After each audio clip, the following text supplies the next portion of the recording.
Most of us don't realize how much energy it takes to perform a version of ourselves that no longer fits, and the courage that it takes to live authentically.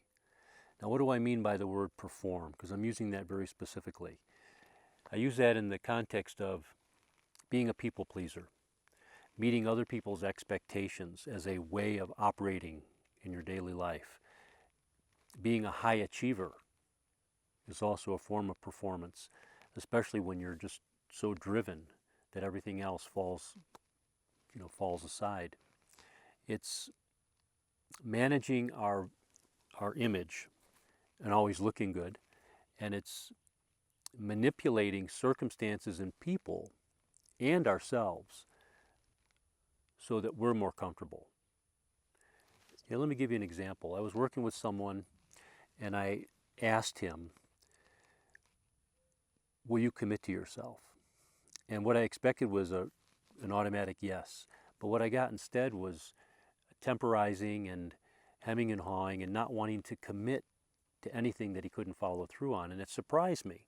And my question was, well, what are we doing here then? What are we doing if you're unwilling to commit to yourself? And my next question was, what are you afraid of? And he said, I'm afraid to be who I really am.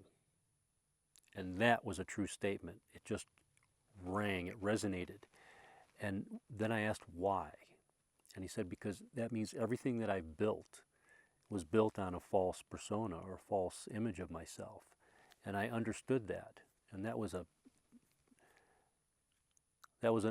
authentic truth that he spoke. So how do we know we've been performing instead of really living? The first clue is probably exhaustion and lethargy and resentment and even numbness, just numbing out or feeling numb. It's success that feels empty, even when you've reached what should have been the pinnacle of your career, and ignoring our intuition, our inner voice when it says, stop, enough, and we keep pushing. So when we push like that, it begins to affect our self-care, our health, our relationships, everything in our lives. It's like a cascading effect. You have to know when to stop. So if you're paying attention and you notice these things and you have the courage to stop, what happens when this performance begins to fall away is you have peace of mind. You have the courage to be yourself and be more vulnerable, to express your feelings, to feel and express sadness and anger and grief and not hold it back or stuff it.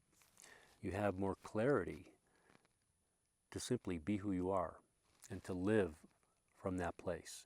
And it doesn't happen overnight, but it's a practice and it's a way of being in the world. And with peace of mind comes remembering who you truly are and having the courage then to express that more authentically in your daily life. Life becomes simpler when you don't have to remember who you're pretending to be and have the courage to simply be yourself. If these conversations resonate with you and you'd like to hear more from me, you're welcome to join us at the fire in the link in the description below. I hope that was helpful. Remember to stay close to the fire, and I'll see you next time. Adios.